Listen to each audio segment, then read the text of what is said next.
Shalom, bola-bola Inyo Manis. Ketemu lagi dengan saya, Gracia Pilo, di channel Inyo Manis, channel Apologetika.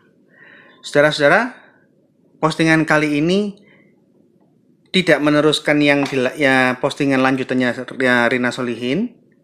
Saya jeda dulu, karena saya ingin menyampaikan, mengangkat kembali tentang tema Tritunggal. Karena banyak laporan, orang-orang yang baru bertobat minta penjelasan lebih lanjut tentang Tritunggal supaya memahami. Bagus. Dan beberapa orang yang sudah menjadi Kristen dari agama lain minta pengajaran yang lebih dalam lagi. Jadi yang mau jadi Kristen, yang mau dibaptis, dan yang sudah tapi mantan agama lain minta penjelasan tentang Tritunggal lebih dalam. Oleh karena itu saya akan posting ulang, Anda bisa lihat. Saya pernah berkhotbah di GBI Geraha Betani Lipo Cikarang. Ini GBI dari cabangnya gerejanya Pak Niko yang ada di Lipo Cikarang. Anda bisa lihat rekaman ini. Di sini saya membahas dua topik sekaligus. Apa yang dimaksud iman Tritunggal Maha Kudus yang diimani semua orang Kristen sedunia, yaitu Tritunggal Maha Kudus Allah yang Esa versus dengan ajaran triteisme, politeismenya Mormon. Jadi supaya orang jangan sampai lagi memfitnah Tritunggal adalah triteisme, bukan. Silakan lihat dan simak. Silakan duduk.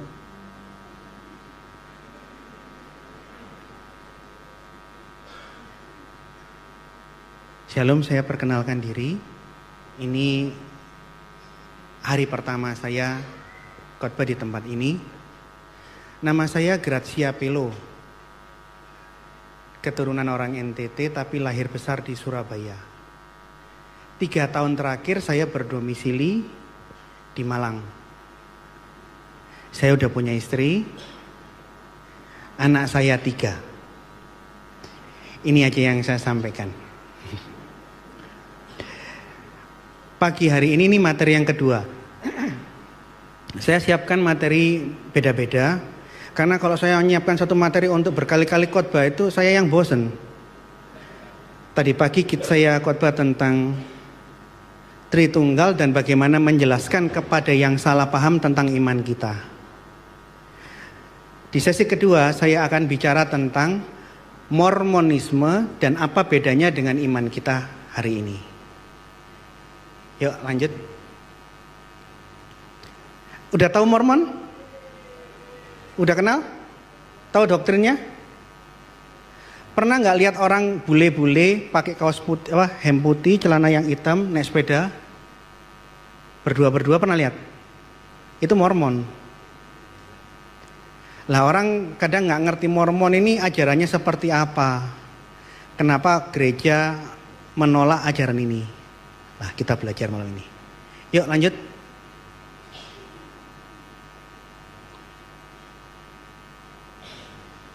Halo. Ya. Kita baca di Efesus pasal 4 ayat 11 sampai 14. Kita akan membaca saling bertanggapan ya. Saya baca ayat yang ganjil.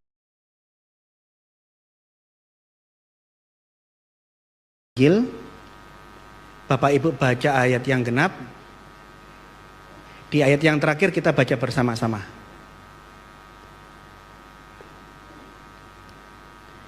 Ini demikianlah firman Tuhan, Efesus pasal 4 ayat yang 11.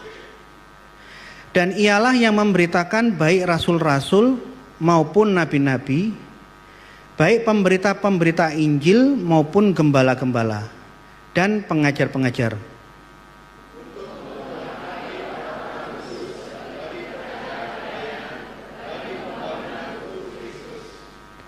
Sampai kita semua telah mencapai kesatuan iman dan pengetahuan yang benar tentang anak Allah, kedewasaan penuh, dan tingkat pertumbuhan yang sesuai dengan kepenuhan Kristus. Ayat 14 kita baca bersama-sama. Sehingga kita bukan lagi anak-anak yang diombang-ambingkan oleh rupa-rupa angin pengajaran, oleh permainan palsu manusia dalam kelicikan mereka yang menyesatkan. Amin. Efesus pasal 4 ayat yang ke-11 sudah dijelaskan. Untuk memperlengkapi jemaat Tuhan, Tuhan kasih 5 jabatan. Ada yang rasul, ada yang menjadi nabi, gembala, pemberita Injil, dan guru. Semua ini berkolaborasi untuk satu tujuan. Untuk apa?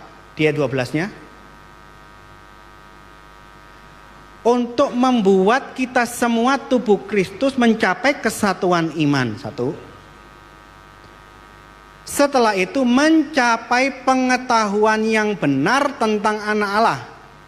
Orang bisa aja mengajarkan Yesus, tapi kamu ngomong Yesus, tapi begitu dilihat Yesus yang diajarkan, loh kok kayak begitu? Hati-hati dengan Yesus yang asing, Yesus yang lain. Sekalipun mereka mengajarkan aku percaya kepada Yesus, lihat-lihat dulu Yesus seperti apa. Aku percaya kepada Allah, tunggu dulu, Allah seperti apa yang kamu percayai? Nangkep ya? Terus setelah kita mencapai pengetahuan yang benar tentang anak Allah, kita mencapai kedewasaan penuh dan tingkat pertumbuhan yang sesuai dengan kepenuhan Kristus. Kita semua harus dipersiapkan dan diperlengkapi sampai standar yang diinginkan oleh Tuhan Yesus. Ingat ya, tidak main-main. Jadi tugasnya guru, pengajar, hamba Tuhan, nabi, rasul, membawa jemaat ke standar yang Yesus inginkan. Goalnya apa di ayat 14? Supaya kita tidak diombang-ambingkan oleh rupa-rupa pengajaran. Karena salah satu nubuatan tanda akhir zaman akan banyak murtad dan munculnya penyesat. Ingat. Jadi kalau banyak gereja-gereja sesat, ajarannya yang aneh-aneh, itu sudah dinubuatkan tanda-tanda akhir zaman. Nah, salah satu saya ingin ngomong tentang Mormon. Lanjut. Ini buku-buku yang saya foto, nih koleksi saya, buku-bukunya Mormon. Siapa yang sudah baca-baca buku ini? Salah satu buku yang penting, saya cuma bawa satu ya. Ini doktrinnya Mormon, ajaran-ajaran presiden gereja Joseph Smith. Pemimpin Mormon namanya presiden gereja dan dianggap nabi. Joseph Smith mengajarkan Mormonisme tahun 1829 di negara bagian Utah. Pemimpin-pemimpin Mormon dulunya boleh poligami, istrinya banyak. Tapi Mormon yang sekarang menolak poligami, harus monogami. Tapi yang jadi masalah apa? Kalau dari sikap tutur kata mereka, Mormon santun. Dia sopan, pakaiannya rapi, dan bukan orang pemarah. Kesesatan Mormon bukan dari norma dan perilakunya, enggak. Tapi ajarannya yang berbeda. Mormon percaya Bapa, Putra, Roh Kudus bukan Allah yang esa, tetapi 3 Allah yang berbeda, terpisah satu sama lain. Di sini jelas. Bapa, Allah Bapa itu Tuhan yang terpisah, berbeda dengan Allah Anak terpisah di sini. Allah Roh Kudus adalah Allah ketiga yang berbeda. Mereka cuma satu kehendak dan pikiran. Wujudnya 3 Tuhan yang berbeda, triteisme. Lanjut. Saya udah tampilkan kutipan dalam buku ini. Coba Bapak-bapak lihat. Ini tulisan ajarannya Mormon. Saya tidak percaya pada ajaran yang dipercayai sejumlah orang bahwa Allah hanyalah berupa roh. Dan dia bersifat demikian sehingga dia memenuhi seluruh alam semesta dan hadir di mana-mana dalam tubuh atau tanpa tubuh. Karena saya tidak dapat menganggap mungkin bahwa Allah dapat berupa tubuh. Kalau dia bayangkan kalau Allah berupa tubuh, tidak mungkin dia mengisi seluruh alam semesta dan berada di mana-mana dalam waktu yang bersamaan. Ini tidak masuk akal. Suatu hal tidak konsisten secara fisik dan ajaran teologi. Untuk membayangkan bahwa Allah Bapa yang kekal dapat berada di dua tempat sebagai pribadi pada waktu yang sama, itu tidak mungkin. Tapi kuasanya menjangkau seluruh alam semesta. Kuasanya menjangkau seluruh ciptaannya. Dan Allah itu maha tahu, pengetahuannya mengetahui semuanya. Tapi dia tidak maha hadir dan dia terpisah-pisah. Lanjut.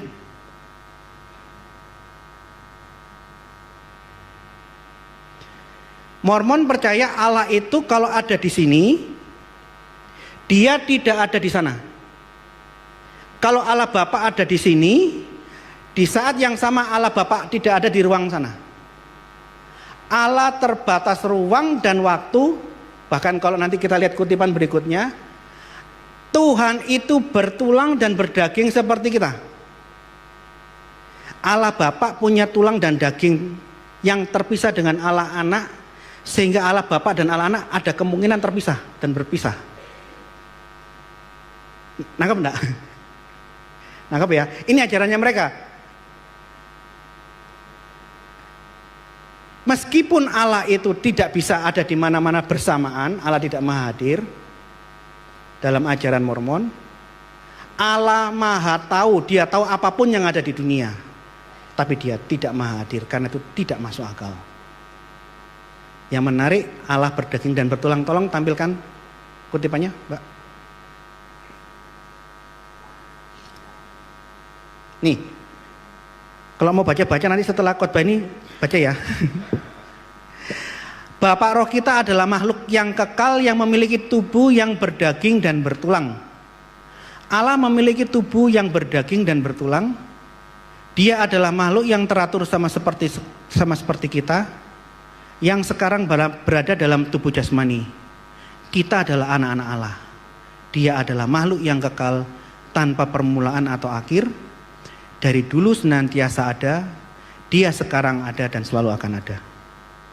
Jelas kan? Mormon menyembah Allah, iya. Saya percaya Yesus, iya. Wait. Allah macam apa yang disembah sama Mormon? Yesus macam apa yang disembah Mormon? Beda dengan Yesus yang kita kenal. Kita memahami Allah itu omnipresent.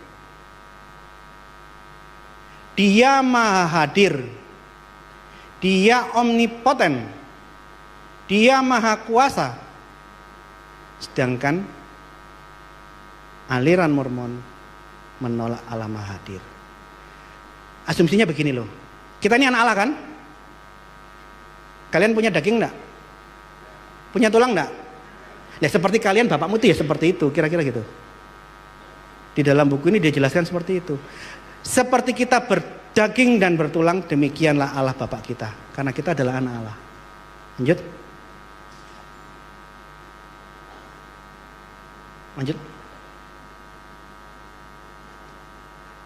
Kalau saya jelaskan, Anda dengerin ajaran Mormon yang saya ringkas-ringkas ini, kepala Anda bisa cekot-cekot. Di dalam ajaran Mormon, semua manusia, khususnya pengikut Mormon, akan mengalami pengilahian. Semua manusia pengikut Mormon akan menjadi Allah. Dalam ajaran mereka, kita kalau hidup di dalam ajaran-ajaran Mormon, di saat kita mati, kita akan mengalami pengilahian sehingga kita menjadi Allah-Allah baru.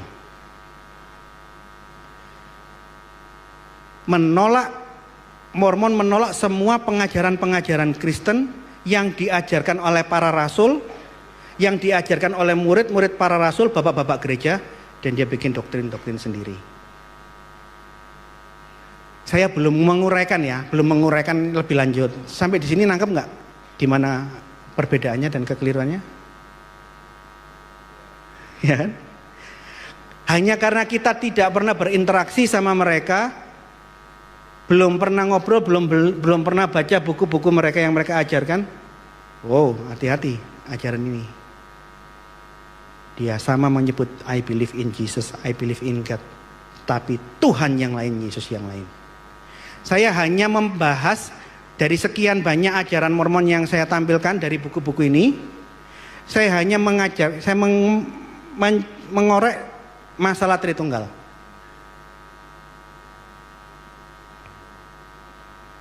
Oh, belum. Mundur lagi. Ini ajaran Mormon bahwa manusia akan jadi Allah.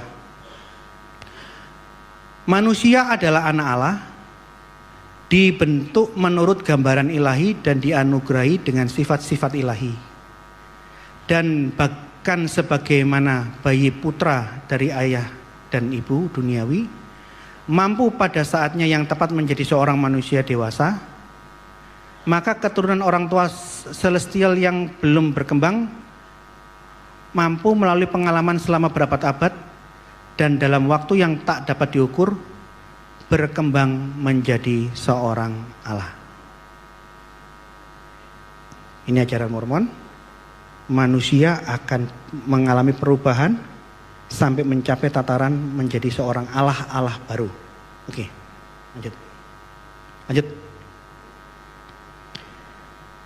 Saya tegaskan, doktrin Kristen tentang Tritunggal bukan triteisme seperti yang diajarkan Mormon.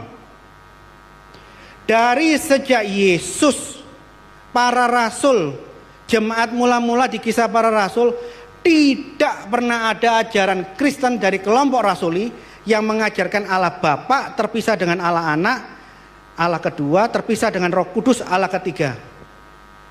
Triteisme tidak pernah ada di dalam sejarah gereja.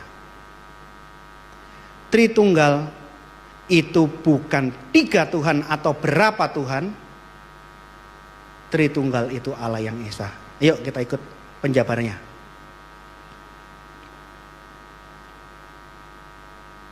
Di dalam Matius 28 ayat 18, sesaat Yesus sebelum naik ke surga,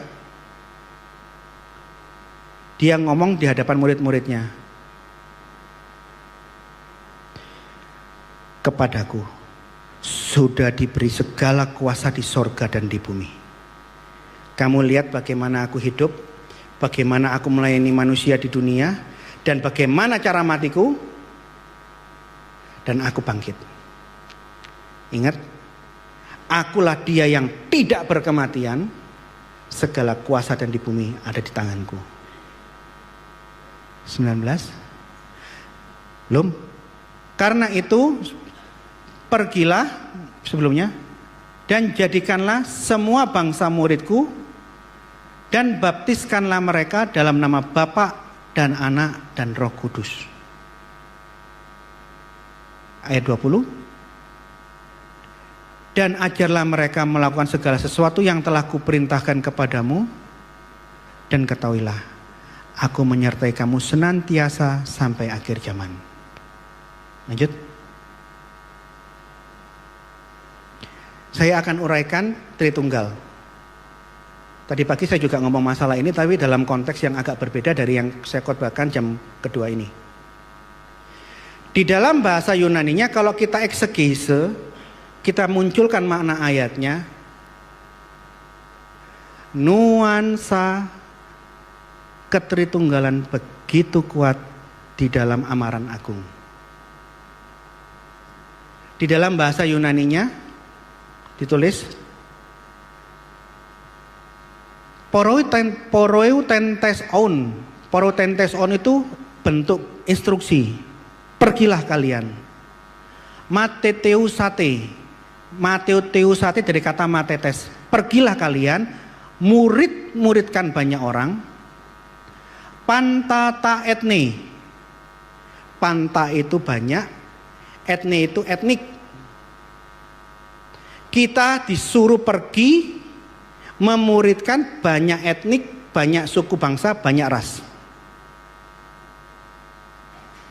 Terus ayatnya berbunyi, baptisontes autos eis. Kata baptis di sini bentuknya jamak. Kita tidak pergi membaptis satu orang. Kita pergi ke semua etnik, baptis banyak orang, bentuknya jamak.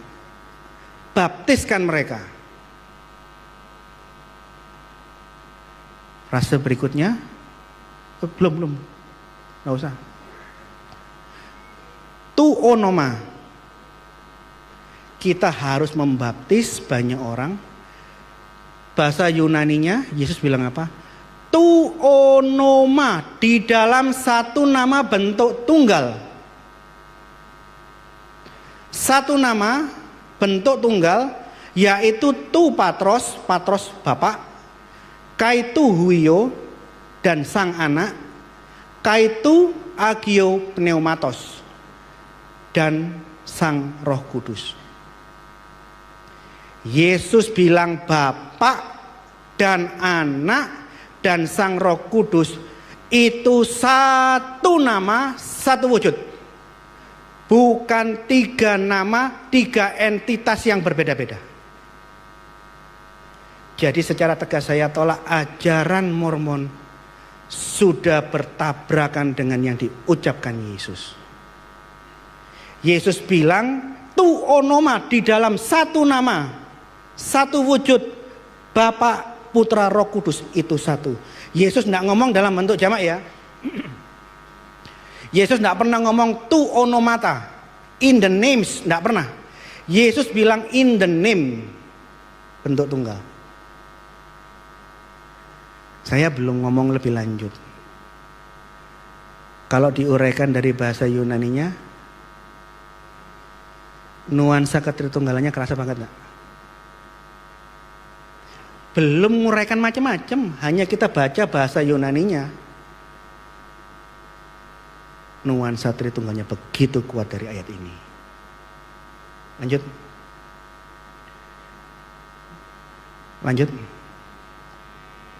Jadi memang benar Tritunggal tidak ada kata literlek di dalam Alkitab. Tritunggal tidak ada.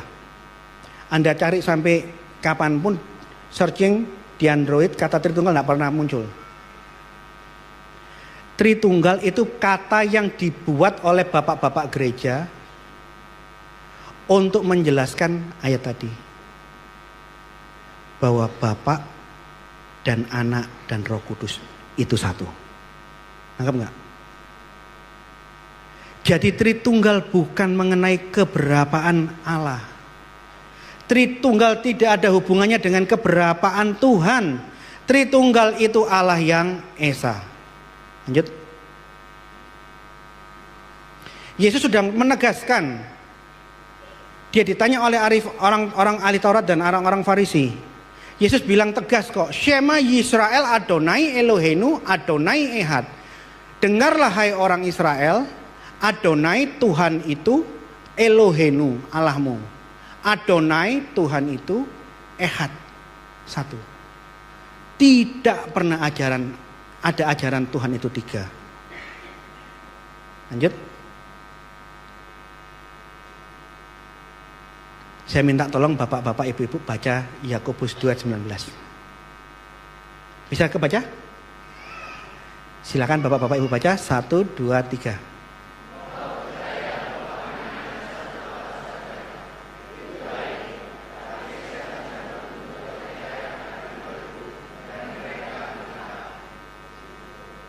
Anda tidak percaya?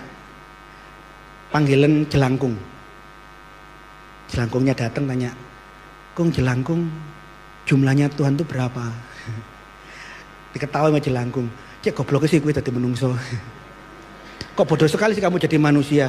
Tuhan itu satu. Dimarahi setan loh kalian kalau tanya Tuhan itu berapa jumlahnya. Tanya sama genderuwo kalau tidak percaya. Wewe gombel, kuntilanak, sundel bolong, tanya. Sundel bolong jumlahnya Gusti Allah itu ada berapa? Dijendul kepalamu. 1 blok goblok. Setan aja lo tahu kalau jumlah Allah itu esa. Lah ya kebangetan kok ada Tuhan, ada kelompok yang mengajarkan jumlah Allah ini 3. Nangkep enggak? Jadi kalau kita hanya tahu Tuhan itu satu, ingat, kalau kita yakin Allah ini satu, Allah itu esa, maha kuasa, ojo sombong. Karena ilmumu podo karo iya, setan masalah jumlahnya Tuhan ada berapa ya tahu satu. Makanya Yakobus bilang, ndak cukup hanya punya iman. Ndak cukup hanya kita tahu Tuhan itu satu. Tuhan itu ndak cukup.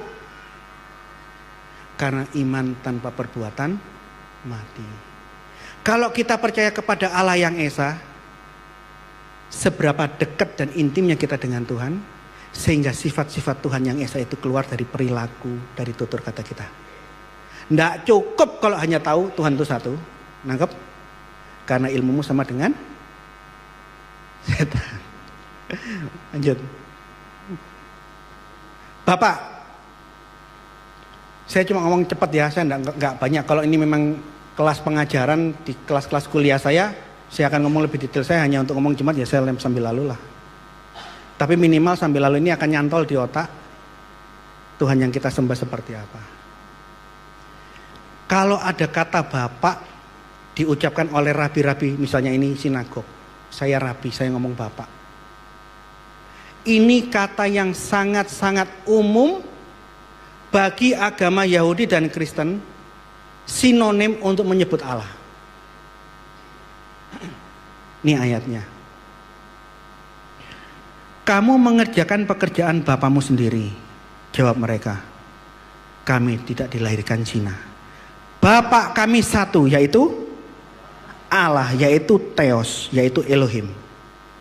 Orang Yahudi, orang Kristen kalau dengar ada orang yang khotbah menggunakan kata Bapak, sudah nangkep arah kata Bapak ini siapa. Nggak perlu diajari, betul? Lanjut ayat berikutnya. Jawab Yesus, jikalau aku memuliakan diriku sendiri, Yohanes 5:54, maka kemuliaanku itu sedikit pun tidak ada artinya. Bapakkulah yang memuliakan aku. Tentang siapa kamu berkata, Dialah Allah kami. Jadi kalau ada hamba-hamba Tuhan berdoa, mau makan, ayo kita berdoa. Syukur kepadamu Bapa di surga atas berkat-Mu. Ojo kuyonan. Iku Bapak isopo, iku Bapak isopo. Dia manggil bapaknya siapa ya? Jangan kuyonan kayak begitu. Dosa. Begitu ada hamba Tuhan ngomong, Tuhan terima kasih atas berkat-Mu Bapak kami mengucap syukur atas semua berkat-Mu. Nggak usah diajar bahwa yang dimaksud Bapak ini adalah Allah. Ini sinonim, kata istilah teknis yang sangat umum. Dan jumlah Allah itu satu. Lanjut ke ayat berikutnya tentang anak. Anak ini khusus. Anak adalah kata istilah teologis khas Kristen untuk menyebut Sang Firman. Firman Allah di dalam Yohanes pasal 1 ayat 1, pada mulanya adalah firman.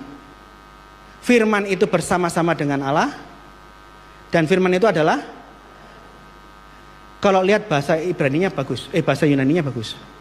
An arche en hologos. Sejak kekekalan firman itu ada, logos itu ada pada mulanya. Kai hologos en prostonteon, dan sang logos itu en pros, en ini menunjuk lokasi, dan sang firman ini ada pada Theos. Logos ada pada Theos, tidak mungkin terpisah dari Theos, dia ada di dalamnya Theos. Frase bahasa Yunaninya berikutnya berkata apa? Kai Theos en hologos. Terjemahan Indonesianya bilang apa? Dan firman adalah, bahasa Yunaninya apa? Dan Allah lah firman itu. Jadi firman Allah itu satu di dalam Allah, menjadi bagian dalam Allah yang esa, dan tidak terpisah di luar Allah. Lihat pengakuan Yesus sebagai sang firman yang Yesus sang firman yang turun ke dunia, dia bilang apa? Aku dan Bapa adalah satu. Firman Allah dan Allah itu ada di dalam satu wujud Allah yang esa. Yohanes 16:28. Aku datang dari Bapa dan aku datang ke dalam dunia. Aku meninggalkan dunia dan pergi kembali kepada Bapa. Kesatuan Sang Firman dengan Allah sangat-sangat jelas di ayat ini. Amin. Jadi kalau ada yang mengatakan firman Allah terpisah, keliru. Firman Allah bisa menjelma, bisa berinkarnasi. Tapi ingat, di saat firman Allah berinkarnasi, inkarnasi tidak menghilangkan kemahahadiran Allah. Ingat. Di saat saya, misalnya ya, saya membayangkan saya ini Allah, saya menjelma dalam suatu wujud, misalnya semak yang terbakar di zamannya Musa.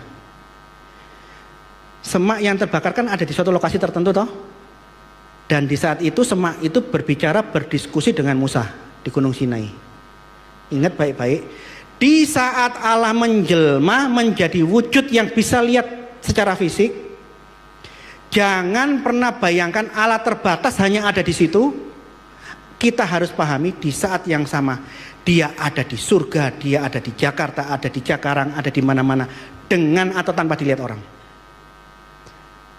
Jadi di saat Allah berinkarnasi, inkarnasi tidak menghilangkan kemampuan kemahahadiran Allah. Ingat baik-baik ini. Jadi kalau ada yang membayangkan seperti ajaran Mormon, Bapak terpisah dengan anak.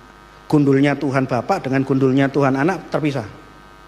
Begitu anak berinkarnasi, surga kosong dari Allah Anak ada di bawah, terpisah. Tidak mungkin, ini ajaran apa?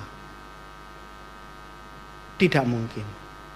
Allah datang menemui Bapak di suatu rumah, Bapak dalam pergumulan, nangis-nangis sesenggukan, air mata banyak. Terus Tuhan menampakkan diri, ada terang. Terus ada suara yang lembut.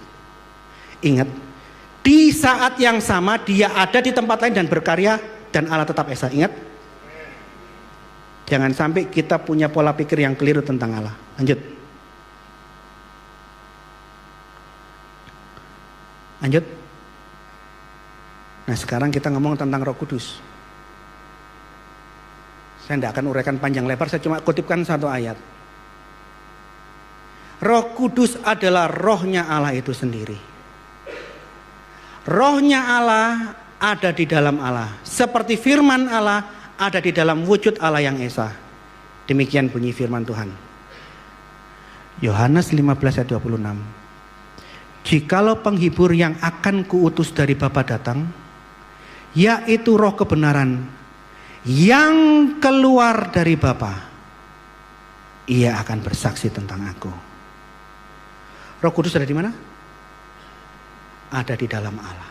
Dia ektuteu, dia keluar dari Allah. Jadi mustahil membayangkan Allah ada, tapi Allah ini tidak punya firman, itu mustahil. Yang mengajarkan firman Allah terpisah dengan Allah itu ajaran Saksi Yehova. Saya sering ketemu Saksi Yehova, saya diskusi. Tapi yang menarik di pertemuan yang terakhir, 8 orang Saksi Yehova yang diskusi sama saya tobat di tempat dan kembali ke Kristen. Waktu itu saya tanyanya sederhana ke penginjil-penginjilnya Saksi Yehova. Bu, orangnya rambutnya putih semua. Nyari rambut hitamnya enggak ada. Bayangkan umurnya. Orangnya perempuan, rambutnya poni segini, poni lempar sini. Tapi nyari yang warna hitamnya itu sulitnya minta ampun. Bles putih, bukan bleaching. Saya tanya, Anda orangnya sudah berumur, jauh lebih senior dari saya. Anda semangat pergi dari gang ke gang, kampung ke kampung. Saya lagi diskusi di kampung Manyar Pumpungan, sebelahnya Geraha Betani Surabaya. Persis di sebelahnya Geraha Betani, di gang situ saya ngomong. Saya heran, Bu. Kok bisa Anda pergi kemana-mana mengajarkan Allah pernah tidak punya firman. Dan firman Allah itu baru ada setelah Allah menciptakannya. Bagi saya kalau Allah pernah tidak punya firman, tentu Allah itu cacat, bisu, tidak pernah ngomong. Kok bisa Ibu mengajarkan seperti itu? Terus saya ngajukan pertanyaan berikutnya. Kalau Allah pernah tidak punya firman, bagaimana caranya Allah menciptakan firman-Nya, Bu? Terus nenek-nenek ini bilang, Gampang Pak Gracia. Bukankah Allah itu maha kuasa? Jadi dia tinggal mengacapkan, jadilah firman, maka firman itu jadi. Maaf. Allah tidak punya firman. Cara nyiptakannya gimana? Ya itu tadi loh Mbak Gracia. Jadilah firman, maka firman itu jadi. Lah kok Tuhannya bisa ngomong? Dari mana ngomongnya? Kalau Allah tidak punya firman, gimana nyiptainnya? Karena segala sesuatu diciptakan Allah, kata firman Tuhan, dengan firman Allah. Yohanes pasal 1 ayat 3. Segala sesuatu dijadikan oleh dia, oleh Logos, oleh Sang Firman. Tanpa dia, tanpa Logos, tanpa firman Allah, tidak ada segala sesuatu yang jadi dari segala yang dijadikan. Lah kalau segala sesuatu dijadikan oleh firman, nah firman ini pernah nggak ada, jadikannya gimana? Masa Tuhan ngeden itu apa ya? Mengejan bahasa Indonesia. Ke orang mau contraction bahasa Inggrisnya. Tuhan ngeden terus keluar pelutut firman. Ini ajaran apa? Tapi saya ngomongnya enggak sekasar itu, saya ngomongnya lembut. Pada waktu saya ngomong kayak begini, anak-anak SOE yang ada di perempuan, ini kos-kosan perempuan, anak-anak SOE semua. Otaknya terganggu. Dugaan saya itu karena karya Roh Kudus. Mereka keluar masuk ke dalam kamar rapat. Saya ngomong udah 1,5 jam, saya permisi ke kamar mandi, saya pipis. Begitu kembali ruangan kok kosong. Ngapunten nggih Bu, lari-lari niku ten pundi? Bahasa Jawa. Maaf ya Bu, anak-anak tadi yang di sini rame-rame mana? Kurang tahu Pak Gracia tadi masuk ke dalam. Oh ya kita tunggu ya Bu. Tidak berapa lama kemudian 8 anak-anak SOE ini, perawat-perawat, rupanya berubah. Kok ganas ya? Kami semua sudah rapat tadi barusan. Dia berteriak, mulai detik ini kalian berdua jangan injakkan kaki di kos-kosan kami. Pergi kalian. Saksi Yehova dibentak, diusir, padahal ini guru-gurunya mereka. Aku lah ya kaget toh. Padahal dalam hatiku, alhamdulillah. Tapi ya saya harus jaga sikap dong. Yang jaim ya jangan ikut-ikutan terpengaruh dengan gayanya mereka yang tersentak bahwa memang Allah dan firman-Nya tidak mungkin terpisah. Saya ngomong lembut-lembut, maaf ya Bu, saya tidak ada hubungannya dengan pengusiran ini. Kalau Ibu mungkin ada waktu silakan lanjutkan diskusi ke tempat saya atau saya datang ke tempat Ibu. Kumpulkan sebanyak-banyaknya saksi Yehova, kita nanti diskusi ya Bu. Begitu saya pulang, saya dengar mereka tobat di tempat di mata saya ini, jantung hati saya itu duk, saya harus tahankan sukacitanya luar biasa. Kalau kalian hidup di dalam pelayanan seperti saya, penginjilan, Anda kalau ketemu orang mengaku percaya bertobat menerima Yesus di depan mata, sukacitamu lebih dari yang pernah kamu alami. Tepuk tangan buat Tuhan. Begitu saya keluar dari ruangan itu, saya pakai helm. Begitu saya keluar di Manyar Pompungan, sini kan Betani, saya ke pinggir kali itu, saya jalan sambil saya nyanyi karena saya sudah tidak tahan lagi berjaim-jaim. Saya menahan diri senyum. Padahal kan munafik toh. Padahal ini sudah kepingin bersorak-sorai. Di jalan saya berteriak, glory, glory, haleluya. Saya nyanyi keras. Saya nggak tahu berapa desibel. Yang saya lihat itu kalau saya lewat, di saat saya pakai helm, saya tutup begini, orang yang saya lewati dia gini. Saya nggak tahu ukurannya berapa. Kalau bahasa Jawa ini orang yang saya lewati jenggirat apa ya? Terkejut gitu, kaget. Demikian juga Allah dan Roh Kudusnya itu satu. Roh Kudus ada di dalam Allah yang Esa. Dia adalah rohnya Allah itu sendiri, hidupnya Allah. Tidak mungkin Roh Kudus keluar terpisah dari diri Allah, mustahil. Kalau Allah tanpa firman-Nya adalah bisu, Allah cacat, Allah tanpa rohnya apa? Mati. Kami tidak bisa membayangkan kalau ada wujud Allah, tetapi rohnya keluar dan terpisah dari Allah. Oleh karena itu Tritunggal, wajib Allah itu esa wujudnya, di dalam Allah yang esa berdiam kekal firman-Nya yang kekal. Di dalam Allah yang esa berdiam rohnya yang kekal. Amin. Amin. Ingat ya, kita harus belajar terus sampai mencapai pengetahuan yang benar tentang anak Allah, supaya nggak diombang-ambingkan. Kalau ada ajaran Allah bisa terpisah dengan Allah anak, iki ajaran opo? Kalau Allah anak turun berinkarnasi di dunia, surga kosong dari Allah anak, ini ngawur. Allah menjelma dimanapun, Allah berinkarnasi di suatu tempat, tidak menghilangkan kemahakuasaan dan kemahadiran Allah. Di saat yang sama dia tetap ada di surga dan tetap dia punya firman. Amin. Di saat yang sama dia bisa ketemu dengan nabi-nabi orang di tempat lain dan bisa berinteraksi dengan orang lain di saat yang sama. Lanjut. Oleh karena itu singkat kata, Allah yang esa wajib Tritunggal. Allah wajib satu dengan rohnya. Allah wajib satu dengan firman-Nya. Anda hilangkan salah satu, gambaran Allah di dalam pikiranmu rusak dan Allah bukan menjadi Allah. Amin. Tritunggal bukan triteisme. Tritunggal adalah Allah yang esa, Allah yang omnipoten, maha kuasa. Dia bisa menjelma. Kalau dia menolak, tidak mungkin Allah tidak menjelma, tidak mungkin Pak. Apa yang menghalangi Allah menjelma? Kalau sampai ada yang mengajarkan Allah tidak mungkin menjelma, tidak mampu menjelma, tidak sanggup menjelma, gak usah diengkel, tidak usah dieyel-eyel ya, tidak usah berdebat. Salamono. Oh gitu ya Tuhanmu ya. Tolong kalau kamu ngomong sama orang Kristen, ingat Tuhan kami maha kuasa. Dia mampu menjelma dalam bentuk apapun kepada para nabi. Itu biasa. Karena Allah kami maha.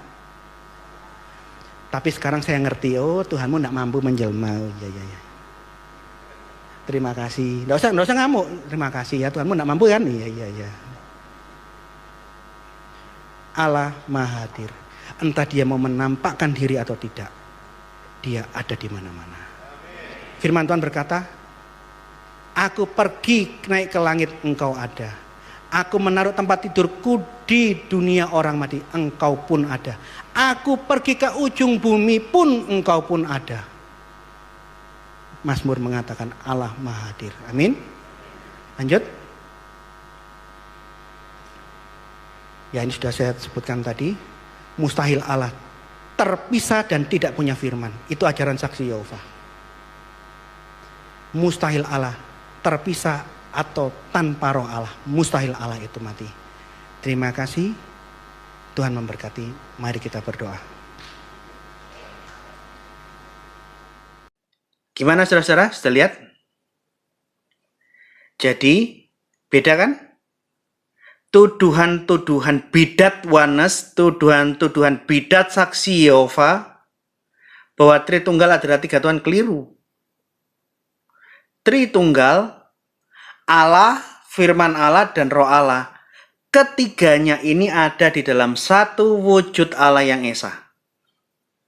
Inilah iman pokok, iman dasar yang diimani semua gereja sedunia. Baik dari gereja barat maupun gereja timur. Semua memiliki doktrin yang sama, percaya Tritunggal Maha Kudus Allah yang esa. Tuduhan triteisme itu keliru. Jadi saksi Yehova Anda kurang belajar. Triteisme itu kita tolak, itulah ajaran Mormon. Yang ajarkan tiga Tuhan itu Mormon. Wanes Anda salah besar. Tritunggal bukan penyembah tiga Tuhan yang terpisah-pisah. Itu suatu yang ditentang. Mustahil Allah terpisah dari rohnya, Allah terpisah dari hayatnya. Sekalipun Allah, wujudnya Allah yang esa, dengan firman-Nya Allah yang esa logos, dan rohnya Allah, Roh Kudus, bisa dibedakan. Yang mana hayatnya Allah, yang mana firman-Nya Allah, yang mana wujudnya Allah yang esa bisa dibedakan. Tetapi ketika ini tidak mungkin dipisahkan. Jadi jangan sekali-kali lagi menuduh, memfitnah Tritunggal itu triteisme. Ini saya sangat sensitif. Oleh karena semua gereja sedunia harus diakui. Antara aliran yang satu dengan yang lain ada perbedaan. Antara aliran yang satu dengan aliran yang lain bisa tidak cocok. Tapi coba dipikir, ditimbang di hati, di pikiran. Aliran Kristen manapun, semuanya disatukan, berdiri teguh di atas iman gereja yang satu, kudus dan am. Semuanya percaya Allah Bapa, Putra, dan Roh Kudus. Ketiganya adalah Allah yang Esa. Jadi, saya melihat bahwa Tritunggal Maha Kudus ini yang diimani gereja baptis, HKBP, GPIB, GKI, GKT, GKS, Gemit, GPIB, GPDI, GBI, GPT, GBT, Katolik, gereja-gereja ortodok, inilah yang menjadi titik temu yang bisa merakatkan semua tubuh Kristus. Oleh karena itu, bagi saya, semua gereja-gereja timur, gereja-gereja ortodok, apakah gereja Koptik, gereja ortodok Syria, gereja ortodok Ethiopia, itu adalah bolo-bolonya saya. Gereja ortodok Yunani, bolo-bolo. Gereja Armenia, gereja ortodok Armenia, bolo-bolo. HKBP, bolo-bolo. GPIB, bolo-bolo. GKT, bolo-bolo.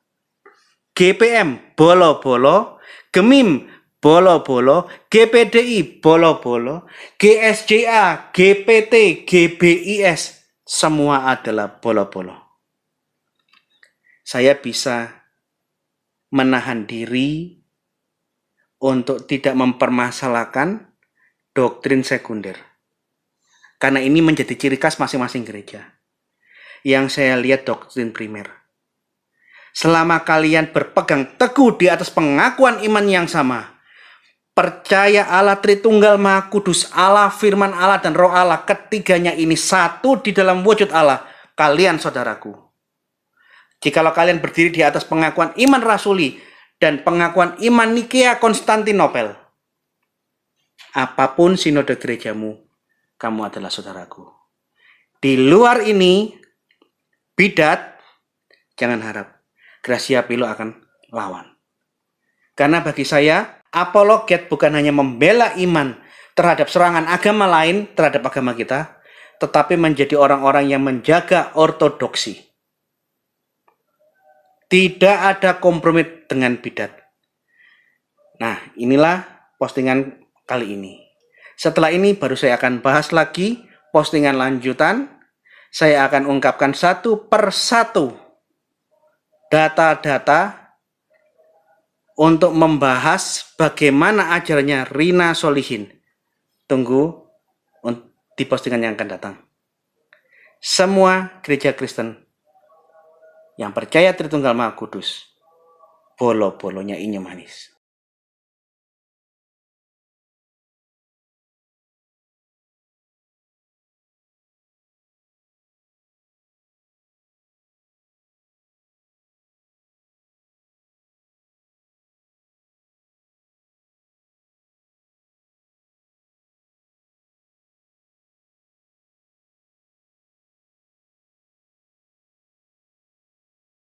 Cinaynen, cinaynen, cinaynen, ifyut, ifyut, pipanduk keratur, cinaynen, cinaynen,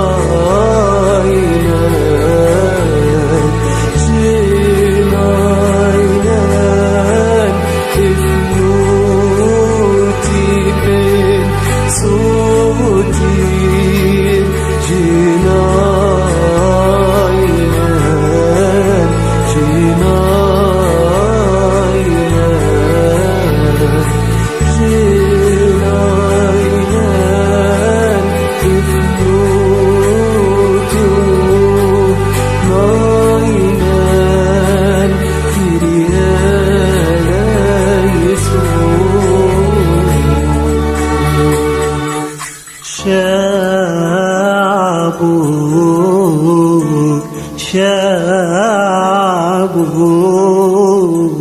شعبك وكنيستك يطلبون إليك وبك إلى الآب معك